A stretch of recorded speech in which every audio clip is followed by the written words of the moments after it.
안녕하세요. 만나서 반갑습니다. 여러분들과 같이 근대사 특집을 진행하게 될 김영준입니다. 우리가 지난 시간에 안동김 씨가 어떻게 해서 등장을 하게 되었는가 그 계보를 좀 한번 쭉 설명해 봤죠. 그리고 안동김 씨 설명하면서 거론됐던 핵심 인물들, 김상원, 명예에 대한 의리를 지켰던 사람이에요. 김수왕, 송시열에 대한 의리를 지켰던 사람입니다. 김창집, 영조에 대한 의리를 지켰던 사람. 김조순, 정조에 대한 의리를 지킨 사람. 그쵸? 가만 보니까 의리란 용어가 계속 나오는데 도대체 이 의리가 뭐냐 이거죠. 제가 지난 시간에 아껴두고 설명 안 했던 사람이 있죠. 그죠? 바로 김창엽. 노론의 김창엽이 말했던 의리란 도대체 무엇인가. 지금 이 일화 하나를 들어보시면요. 노론들이 생각했던 의리가 무엇인지, 나아가서 안동김 씨 집안이 생각했던 의리가 무엇인지를 여러분들이 알 수 있습니다. 그리고 왜 의리가 중요한지도 여러분들이 이해하실 수 있게 될 겁니다. 우리가 역사를 공부할 때요, 굉장히 중요하게 생각하는 부분이 뭐냐면요, 용어의 명확성이에요, 사실은. 무슨 말이냐면은, 의리가 뭐예요, 의리가? 지금 여러분들 생각하는 이 의리가 뭐 친구 간의 의리? 아니면은 뭐 우리가 남이가? 그죠? 떠오르는 게 보통 그런 것들인데, 과연 지금 제가 말하는 사람들이 지키려고 했던 의리가, 목숨을 걸고 지키려고 했던 의리가, 그런 의리가 맞냐 이거죠. 과연 그거였냐 이거예요. 자, 그래서 노론에서 말하는 의리가 무엇인가를 생각하기에 앞서서 의리란 무엇인가 그 정의를 한번 좀 되새겨볼 필요가 있습니다. 약간 좀 이제 다른 얘기 같지만 역사학에서 그만큼 용어 정의하는 것이 까다로우면서도 중요하다는 것을 여러분들한테 알려드리기 위해서 한 가지 예시를 들어드릴게요. 여러분들은 기생이 뭐 하는 사람이라고 생각하세요? 기생. 다르게 질문할까요? 기생하고 창기가 같은 거예요? 다른 거예요? 기생이 창기고 창기가 기생이고 둘 다 뭐 술집 여자 아니에요? 라고 생각하시는 분들도 계실 수 있습니다. 아니, 상당수가 그렇게 생각하실 거예요. 근데 이거는요, 21세기에 와가지고 그 두 개의 개념의 경계선상이 무너져서 그게 그거인 것처럼 보이는 거지, 원래 옛날에는요, 이 두 개가 엄밀하게 구분되어 있었습니다. 기생하고 창기하고 전혀 다른 존재였어요. 예를 들자면은 한 1920년대까지만 하더라도요, 기생하고 창기는 완전 별개였어요. 기생한테 창기라고 했다가는 큰일 납니다. 그 자리에서 싸움 나요. 기생하고 창기하고 어떻게 다르냐면은, 창기는 술집 여자가 맞아요. 그건 맞는데, 기생은 어떤 개념이냐면요, 굳이 뭐 요즘으로 치자면은 이런 거죠. 어디 뭐 이제 음식점에 갔다. 근데 거기에 이제 음악 같은 거 연주해주고 거기서 이제 공연 같은 거 하는 그런 좀 대형 음식점들이 있죠. 그죠? 거기서 일하는 일종의 예술가들이에요. 여기서 말하는 기생들은요. 오늘 요즘식으로 따지면요, 굳이 이제 비교를 하자면은 연예인들하고 조금 가깝다고 볼 수 있습니다. 연예인들이거나 아니면 그런 예술 공연 하는 사람들, 이런 사람들을 기생이라고 불렀어요. 그 시대에는. 그러니 그 기생들한테 술집 여자 아니야? 창기 아니야라고 하면은 당연히 화가 나죠, 이 사람들은. 그래서 제가 이제 한 가지 좀 설명을 드리자면은, 옛날에 3.1운동 했을 때 말이죠. 그때 당시에 민족대표 33인이 태화관에서 독립선언서 낭독을 했었죠. 근데 이거 가지고 이제 비난을 하시는 분들이 계시는데, 물론 비판을 할 수 있습니다. 그래도 파고다 공원 와가지고 대중들하고 함께 있었던 거 아니냐, 사람들하고 같이 있으면서 약속대로 그 약속 장소에서 발표를 했어야 되는 거 아니냐라고 비판을 할 수 있습니다. 그거에 대해서는 저는 타당한 비판이라고 생각을 해요. 사실 그런 류의 비판은 저도 합니다.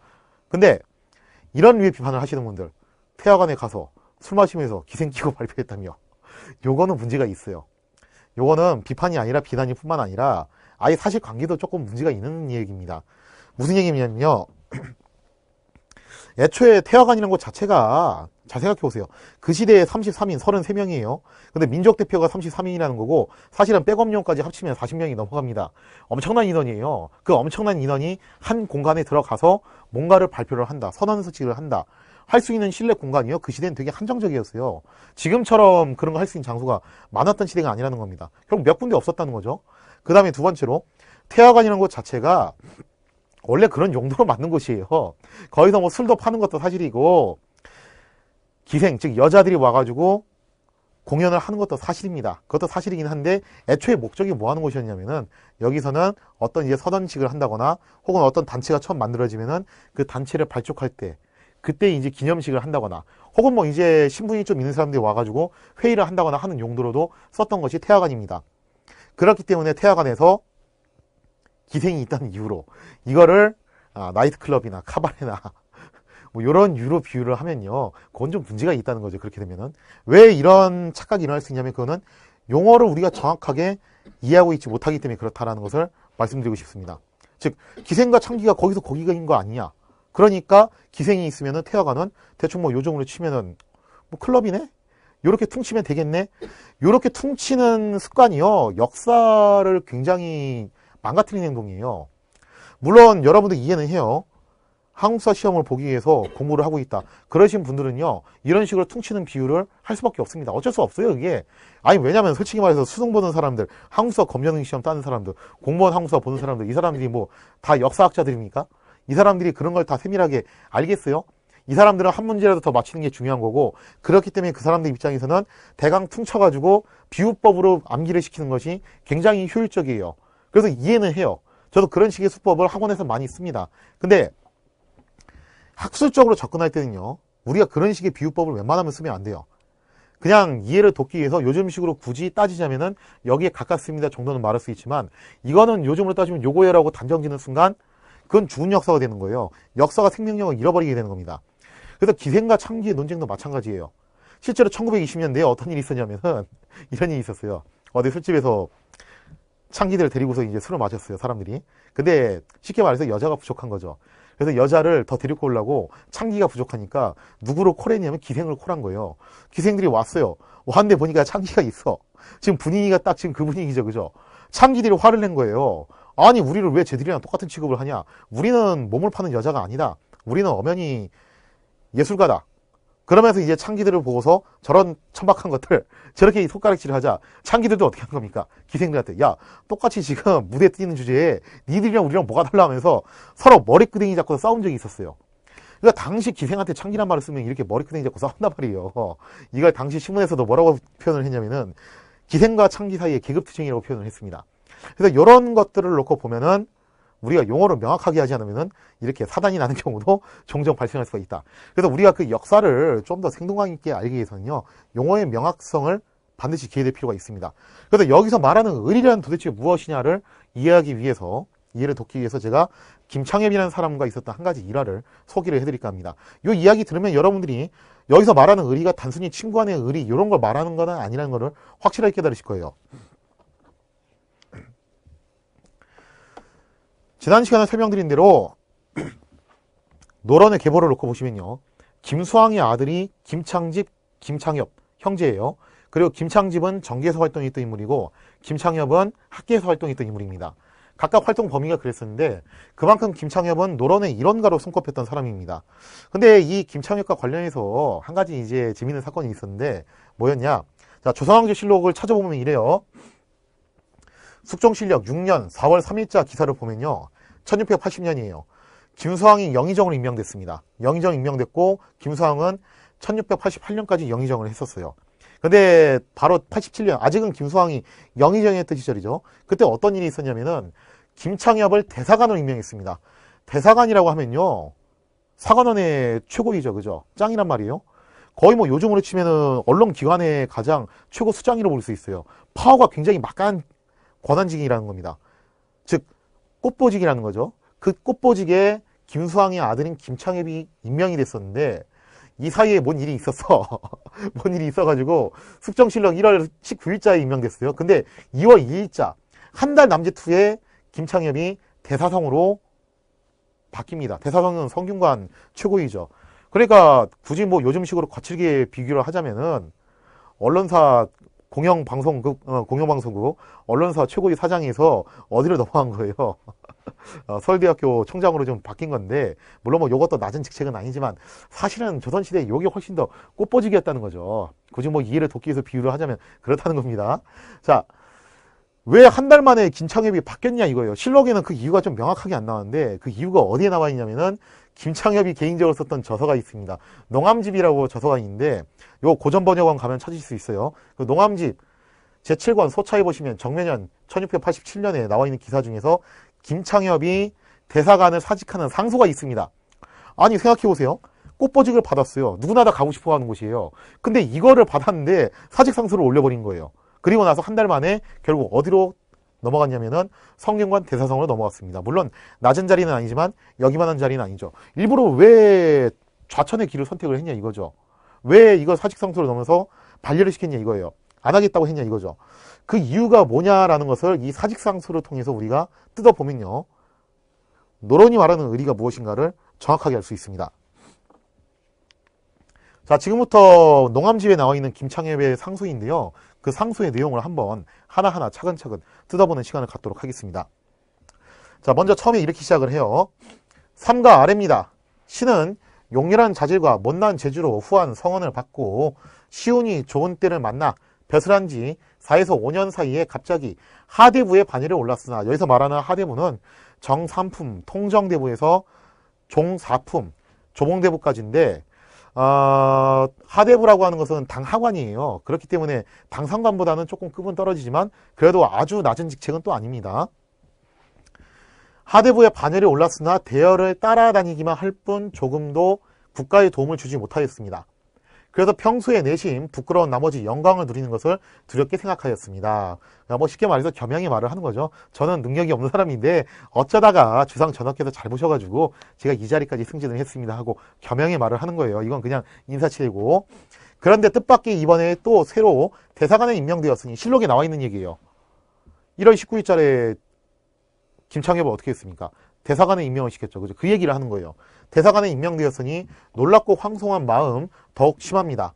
어리석은 신은 직무를 맡아 관직에 있는 문제에 있어서 직책이 높거나 낮거나 한가하거나 복잡하거나 간에 어느 한 군데도 걸맞는 것이 없습니다. 역시 또 겸양의 말을 하는 거예요. 저는 능력이 맞지 않는다 이거예요. 대사관직에. 더구나 근데 포인트가 이거예요. 대각의 임무에 있어서는 자, 대각이라는 것은 뭐냐면은 일단 양사를 말하는 겁니다. 양사라는 게 사원부, 사관원이죠. 둘 다 언론기관이에요. 그리고 권력을 견제하는 기관입니다. 사원부는 굳이 요즘식으로 비유를 하자면은 검찰에 가까운 집단이고, 사관원은 요즘식으로 따지자면은 공영방송, 방송 3사 사장에 해당하는 직책이라고 했죠. 굳이 비교하자면 그렇다는 거예요. 그리고 여기에다 하나 더 추가하자면은 홍문관을 추가시키거나 아니면은 규장각을 추가시키는 경우가 있어요. 다 공통적인 게 뭐냐면은 권력 견제기구입니다. 감찰기구라는 거예요. 굉장히 파워가 있는 직책이에요. 자, 대각의 임무에 있어서는 스스로 헤아려 보건대 남들만 못한 신의 풍채와 기계로는 아무리 진보하고 무딘 자질을 가다듬어 바른 말을 하여 직책을 저버리지 않으려 해도 결코 그럴 수 없음을 압니다. 즉 자기는 여기 들어갈 깜냥이 안 된다고 얘기를 하는 거예요. 더구나 한 원의 장관은 심지어 여기 들어가는 정도가 아니라 여기에 장관을 맡으라는 건데, 지위와 명망이 특별하고 직책이 더욱 중한데 신 같은 자에게 얼굴을 쳐들고 외람되이 그 자리를 차지하여 논의를 주관하게 한다면 어찌 조정의 크나큰 수치가 아니겠습니까? 즉 한 줄 요약, 저는 실력이 안 되니까 여기에 넣어주지 마십시오. 근데 진짜로 실력이 안 돼서 이런 얘기 했을까요? 김창엽은 노론 최고의 이론가라고 했어요. 집안도 명망가 집안입니다. 과거 시험 당연히 합격했으니까 머리 무지하게 좋은 사람이겠죠. 관료 경험 없는 것도 아니에요. 이미 하대부까지 올라온 사람이에요. 그러니까 다음번에 승진한다면은 이쪽으로 승진하는 게 당연한 사람이었어요. 근데 이 사람이 지금 자기 능력이 부족하다고 겸양을 하면서 못 가겠다고 했는데, 이게 예의상 하는 말이냐 아니면 진짜로 다른 이유가 있는 것이냐는 우리가 다음 구절을 보면 또 알 수 있겠죠.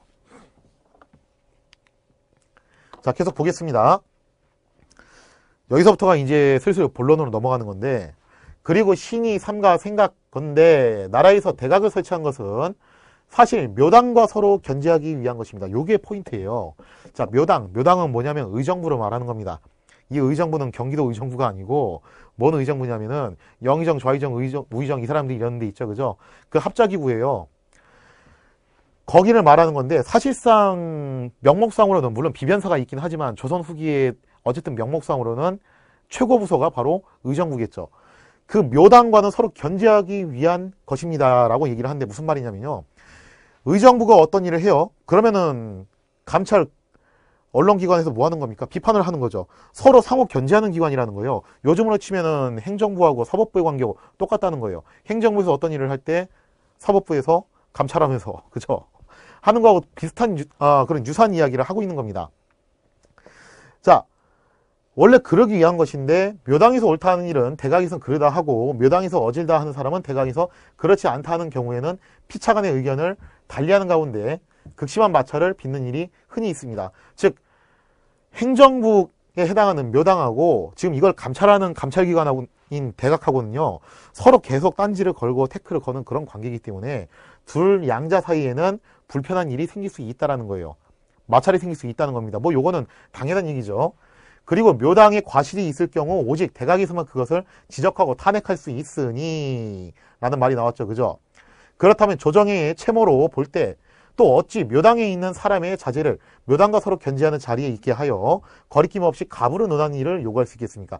요게 진짜 얘기예요. 무슨 말이냐면은 지금 묘당과 대각, 즉 의정부하고 양사는 서로 견제하는 기구인데 같은 집안의 사람을 여기에 포진시키면 안 된다는 거예요. 같은 집안의 사람을 여기다 포진시키면 안 된다. 그 얘기를 하고 있는 겁니다.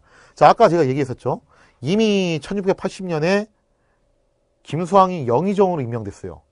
그리고 김수항은 88년까지 영의정을 했었는데 87년 바로 그 사이 기간에 누가 김수항의 아들인 김창엽이 대사관으로 들어왔다는 거예요. 즉 양사 중에 한 축을 구성하는 대사관의 수장이 아들이고 묘당의 수장이 누구예요? 아빠라는 거예요. 아버지 아들이 이렇게 만나버렸다는 겁니다. 그러면은 부자 간에 서로 견제해야 되는 위치에 있는데 이게 올바른 행동이냐라는 걸 그걸 얘기를 하는 거예요. 이는 비단 이치상 옳지 않은 뿐만 아니라 행해질 수도 없는 일입니다. 신의 소견은 이와 같습니다. 그래서 처음 벼슬에 나왔을 때에는 사원부 관원이 되자 혐의를 피하기 위해 사직을 요청하면서 이러한 자리를 구체적으로 진술하였으나 조정에서는 그런 사정을 깊이 살피지 않고 그 뒤에 다시 여러 차례 대각의 관직에 제소하였습니다.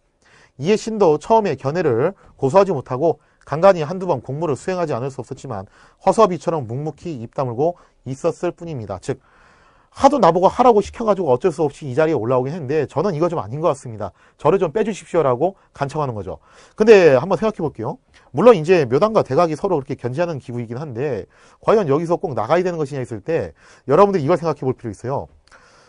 학창시절에 한국사 공부 열심히 하신 분들 아실 거예요. 이 단어를. 상피제. 상피제는 지금도 있습니다. 상피제가 뭐냐면은 서로 피하는 제도예요.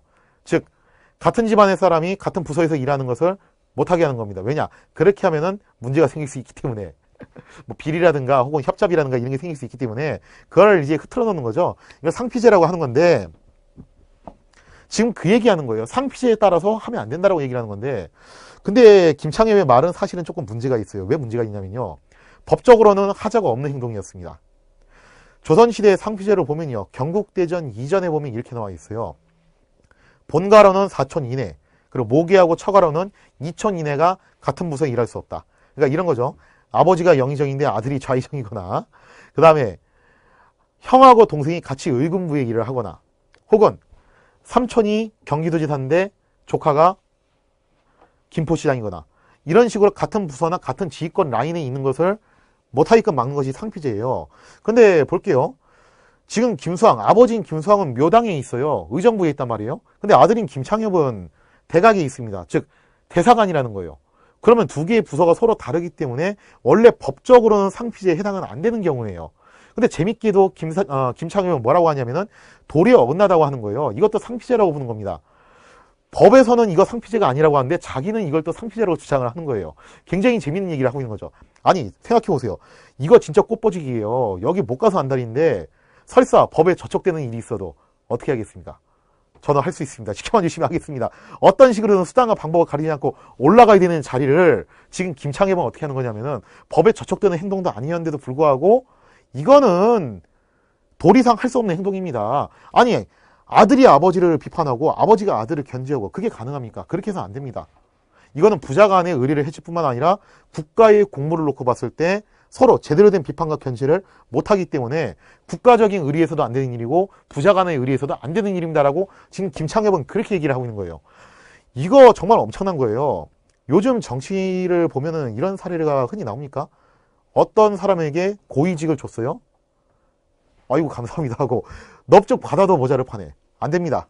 저는 거기에 자질도 없을 뿐만 아니라 심지어 그렇게 들어가는 것은 도리상 맞지 않습니다. 하면서 그렇게 반려하고 사퇴한 사람이 얼마나 있냐 이거죠. 심지어 법적으로 위반되는 행동도 아니었어요. 그럼에도 불구하고 김창엽은 안 됩니다라고 얘기를 하는 겁니다. 도리상 하면 안 됩니다. 자 그러면은 김창엽이 여기서 한 얘기를 좀 더 살펴보면요. 증거가 있다 이거예요. 김창엽이 그냥 얘기하는 게 아니라 근거가 있다. 내가 이렇게 얘기한 근거가 있는데 그 근거를 어디서 갖고 오고 있냐면은 중국 역사에서 갖고 오고 있습니다. 자, 중국 역사에서 갖고 오고 있는 근거가 무엇이냐 보겠습니다. 요 사이 처음으로 송사를 보게 되었는데 뭐 처음 봤겠어, 그죠? 이미 다 본 건데 그냥 하는 소리죠, 이거는. 송사를 보게 되었는데 여기서 말하는 송사는 송의 역사죠. 원후 연간 초기에, 여기서 말하는 원후 연간 초기는 송의 철종 때를 말하는 겁니다. 범조가 우정원에 발탁되자 자신의 장인 여공저가 재상이라는 이유로 혐의를 피하고 사직하고 마침내 저장랑으로 옮겨서는 그 뒤로 여공조가 벼슬에 있는 동안 다시는 강간을 담당하지 않았습니다. 요 말이 무슨 말이냐면요. 범조라는 사람이 우정원에 발탁됐대요. 우정원은 뭐냐면은 바른말을 하는 직책이에요. 즉 대간이에요. 지금 현재 김창엽하고 똑같은 포지션이죠. 근데 문제가 뭐냐면은 이 범조의 장인이 여공저라는 사람이었는데 여공저가 재상이었습니다. 즉 김창엽의 아버지 김수왕하고 똑같은 포지션이죠. 그런 사례가 있다. 부자관계도 아니고 장인 사이였는데 당시 범조는 자기 장인이 재상이고 자기가 여기서 간관으로 간다는 이유로 커트를 했다는 거예요. 못하겠다라고 사퇴를 한 다음에 저장란으로 갔는데 저장란은 문서 초안 짜는 곳이에요. 그러니까 어떻게 보면은 꽃버지기에서 좀 밀려난 거죠. 자기가 스스로 선택을 해서 글로 가버렸다는 거예요. 옮겨서는 그 뒤로 여공제가 벼슬에 있는 동안 다시는 강간을 담당하지 않았다는 겁니다. 중국의 사례를 제시를 한 거예요. 자, 그러면서 하는 얘기가 뭐냐. 단정하고 성실하고 정직한 범조의 학식과 언론은 당시의 실로 대각에서 으뜸이었고 단지 여공제의 사유였을 뿐인데도 이 점을 혐의로 여겨 강간으로 잊지 않았으니 여기서 옛사람은 지금 여기 포인트가 나왔어요. 의리를 지키기를 구차하게 하지 않았으면 알 수 있습니다. 라고 나와있죠. 자, 의리가 나왔습니다. 지금 김창엽은 이 얘기하고 싶은 거예요. 중국 역사를 보니까 장인 사이 관계도 이렇더라. 하물며 이건 부자 관계인데 당연히 해서는 안 되는 행동 아니냐. 이건 도리상 할 수 없는 얘기라는 거예요. 그 도리상 할 수 없는 얘기를 뭐라고 표현한 거냐면은 의리라고 얘기를 하는 겁니다. 여기서 말하는 의리는요. 단순히 사위가 장인을 저격해야 된다. 아들이 아버지를 저격해야 된다. 그런 말을 하는 게 아닙니다. 부자 간의 의리를 말하는 게 아니라 좀 더 정확하게 말하면은 국가적인 공무를 제대로 수행할 수 없는 처지에 놓일 수 있다는 거예요. 아니 인간적인 정의상 아들이 아버지를 어떻게 비판합니까? 아버지가 아들을 어떻게 견제하겠습니까? 그럼 서로 짜고 치는 고스톱이 일어날 수 있는데 법적으로는 하자가 없다 하더라도 이거는 국가적인 대의 전제를 놓고 봤을 때 해서는 안 되는 행동이라는 거예요. 대승적 차원에서 해서는 안 되는 행동이라고 말하는 겁니다. 즉 공직자의 윤리 기강을 얘기를 하는 거예요. 도덕적 명분을 얘기를 하는 겁니다. 이게 말하는 의리가요. 단순히 그냥 우리가 남이가 이런 말을 하는 게 아니라 정치에 있어서 도덕성, 즉 도덕성을 말하는 것이고 그 도덕성은 국가의 공적인 업무를 제대로 수행할 수 있냐 없냐 그걸 얘기를 하는 겁니다. 이게 노론이 말하는 의리예요. 자, 계속 볼게요. 그리고 당시 조정에서도 그의 체직을 허락하여 더 이상 그 직임을 맡지 않았으니 어찌 이 일이 실로 국가의 큰 채통에 관계되어 비단 한 사람의 사적인 일뿐만 아니기 때문이 아니겠습니까? 즉 이거는 사적인 일이 아니라는 겁니다. 사적인 걸 떠나서 국가 업무에 있어서 공적인 업무에 있어서 반드시 그럴 수밖에 없는 일이라는 거예요. 아들이 아버지를 비판하는 자리에 들어가는 게 말이 되냐 이거죠. 그렇게 됐을 경우 제대로 비판을 못하게 되고 제대로 비판을 못하게 되면은 국가 기능이 올바르게 운영이 되지 못한다는 겁니다. 그럼 국가 위기로 이어질 수 있다는 거예요. 그래서 저는 할 수 없습니다라고 이야기를 하는 겁니다. 신은 이제 비로소 전날 혐의로 여겼던 것이 애초에 옛사람의 의리에 어긋나지 않는다는 것을 알 수 있겠습니다. 이제 아비를 피해야 하는 신의 처지를 논하자면 또 장인을 피했던 옛사람에 비할 바가 아닌데도 그러니까 사위 장인보다 부자관계가 훨씬 더 강한 거니까 하물며 사위 장인도 피했는데 부자관계는 피하는 게 당연하지 않냐 이 얘기예요. 아닌데도 신의 천박한 소견을 견고히 지키지 못하고 또 조정의 윤허를 받아 있어야 할 곳에 있지 못한 결과 끝내 나라의 채통과 개인적 의리를 모두 손상시키고 만 점이 한스러우니 이는 신의 죄입니다. 자, 그러면서 이제 마지막으로 뭐라고 얘기를 하고 있냐? 그러나 과거의 잘못을 되풀이해서는 안 되고 옛일의 좋은 점은 뒷사람이 본받아야 할 것이니 신은 오늘날 절대로 다시 대각에 들어가 마침내 옛사람의 의리를 잊고 국가의 채통을 거듭 손상시키는 것을 할 수 없습니다. 신은 이미 이러한 결심을 하였으니 인자하고 너그러우신 성상께서도 분명 사리상 행할 수 없는 것을 신하에게 요구하지 않을 줄로 믿습니다. 즉 이거는 사적인 얘기가 아니라 국가 공적인 일에 관련된 일이니까 전하께서도 잘 생각하시라 이 얘기예요. 단순히 그냥 저에게 좋은 자리 주겠다고 그렇게 할 문제가 아니라는 얘기입니다. 자, 그러면서 맺은 말 진심으로 바라건대 전하께서는 특별히 살피시어 속히 신의 채직을 윤호하시고 전조, 여기서 말하는 전조는 이조와 병조를 합쳐서 말하는 건데 쉽게 말해서 문무 인사권을 가진 집단이죠.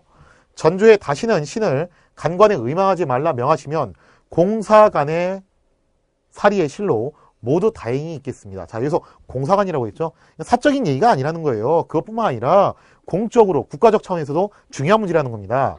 신은 두려운 심정으로 간절히 기원에 맞지 않습니다. 그리고 요 상소가 올라가는 후에 김수왕은 대사관에서 대사성으로 결국 보직이 변경이 돼요. 이게 노론이 말하는 의리예요. 노론이 말하는 의리는요, 단순히 그냥 친구 간의 의리, 목숨 걸고 지켜야 되는 거, 이런 걸 말하는 게 아닙니다. 내가 빚졌으니까 저 사람한테 신세 갚아야지, 그런 의리를 말하는 게 아니라 여기서 말하는 의리는 뭐냐면 국가를 위한 대의 전제에 부합되는 것이 바로 의리입니다. 즉, 좀 더 구체적으로 설명드리자면은 정치적 도덕률을 말하는 거예요. 이게 공직윤리기강에서 봤을 때 올바른 행동이냐 아니냐, 그걸 얘기를 하는 겁니다. 국가적 차원에서 봤을 때 이것이 올바른 행동이냐 아니냐를 얘기를 하는 거예요. 이게 정당성이 있는 행위냐 타당성이 있는 행위냐, 그걸 얘기하는 겁니다. 즉, 적법성은 두 번째 문제예요. 심지어 이거 불법행위 아니었어요. 김수왕은 절대 불법행위로 그렇게 대상에 올라간 것도 아니었는데 스스로가 거부를 한 겁니다. 뭘 더 중요시했냐면은 공직윤리를 더 중요시킨 거예요. 법에서는 합법이라고 하지만 제가 볼 때는 아닙니다. 이거는 공직윤리상, 도리상, 그리고 국가적인 차원상 이득을 생각해 봤을 때 해서는 안 되는 행위라고 얘기를 하는 거예요. 그러면서 결국 김수왕의 아들이었던 김창집은 자신에게 굴러떨어졌던 그 꽃보직을 거부하고 대사성으로 넘어갔다는 거죠. 이게 노론이 말했던 의리고요. 이런 의리를 지켰던 집안이 바로 안동김씨 집안이에요. 그럼 여러분들이 우리가 여기서 생각해봐야 될 게 바로 그겁니다. 왜 안동김씨가 나중에 최후의 승자가 되었는가? 조선시대에 왜 최후의 승자가 되었냐면 이유는 간단해요. 이런 의리라는 아이덴티티를 아주 명확하게 지켰던 집안이 안동김씨 집안이었고, 나중에 가면 더 이상 이거 지키는 집안이 없어요. 다 그냥 소위 말해서 그냥 시장 잡배들밖에 없는 거야. 어떻게 보면은. 그런 정치 풍토성에서 군계 일학처럼 이걸 끝까지 고수했던 집안이 안동김씨 집안이었다는 거예요. 결국 이게 인정을 받으면서 안동 김씨로 권력이 몰려들었다는 겁니다. 그 시대가 요구했던 것은 정치적 도덕률이었어요. 바로 공직기강 확립, 공직윤리 강조, 그리고 국가의 대의 전제에 부합되는 그런 인물을 요구했다는 겁니다. 그리고 거기에 부합되는 인물들을 계속 꾸준히 배출했던 집안이 어디였냐면 안동 김씨였다는 겁니다. 이렇게 보면 안동 김씨가 절대 나쁜 집안이 아니에요. 요즘식으로 굳이 비유를 하자면은 국가 유공자 집안에 그 국가를 수호하기 위해서 조상 대대로 투신했던 집안들이에요. 그러면서 공직윤리 기강도 굉장히 철저하게 지켰던 집안들입니다. 그런 명문 엘리트 가문들이 안동 김씨였다는 거죠. 그러면 이런 명문 엘리트 가문이 안동 김씨가 권력을 잡았으면은 세도 정치는 잘 흘러가야 되죠. 그죠? 굉장히 잘 흘러가야지 정상이에요. 조선이라는 나라는 아주 맑고 투명하고 건전하고 깨끗하고 그런 나라로 발전은 해야지 정상인데 왜 그렇게 가지 않았을까?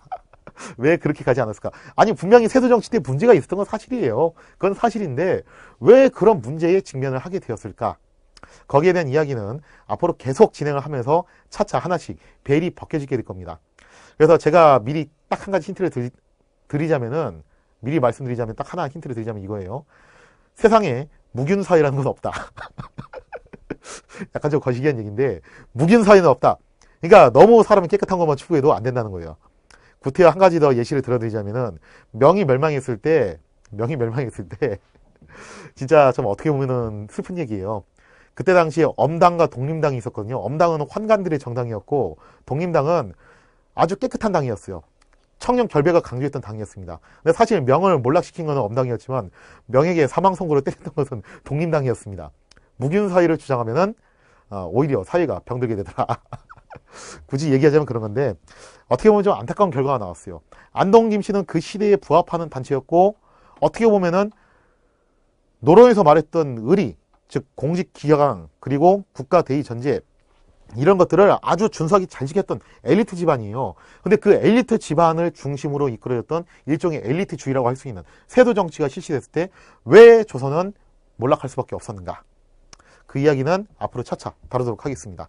자, 이렇게 해서 안동 김씨라는 집안에 대한 설명 일단 일단락 지었고요. 그럼 우리가 다시 본 스토리로 넘어가가지고 지금 정조가 사망하고 난 다음에 순조가 왕위를 잃었죠. 그리고 그때 벽파가 일시적으로 정권을 장악하게 돼요. 그리고 벽파 때 누가 사실상 실권을 휘두르고 살았었냐면은 정순왕후가 실권을 휘두르고 살았다는 거예요. 그러면은 벽파와 정순왕후의 연계 시점이었던 순조 초반 때 과연 정순왕후는 어떤 사람이었는가? 우리가 일각에서는 이런 얘기해요. 정순왕후 망문운동인데 무슨 얘기냐면은 정조가 해놨던 모든 개혁을 누가 다 백지화시켰다. 정순왕후가 백지화시켰다. 그러면서 정순왕후 때문에 조선은 망한 것이라는 설도 있는데 과연 정순왕후가 그런 책임을 지어야 될 이유가 있는 사람인가? 즉 안동 김씨하고 더불어서 또 악의 축으로 규정받은 사람이에요. 과연 정순왕후는 어떤 여자였고 정순왕후가 혼자서 이런 비난을 받아야 될 이유가 있는 여자였는가? 그리고 벽파가 이런 비판을 같이 받아야 될 이유가 있는 집단이었는가? 거기에 대한 이야기를 다음 시간에 다루도록 하겠습니다. 자, 다음 시간에는요. 벽파가 정권을 장악하고 난 다음에 몰락하는 과정, 그리고 시파가 정권을 장악하는 과정에 대한 이야기를 다루도록 하겠습니다. 자, 이 시간 이야기 마치겠습니다. 감사합니다.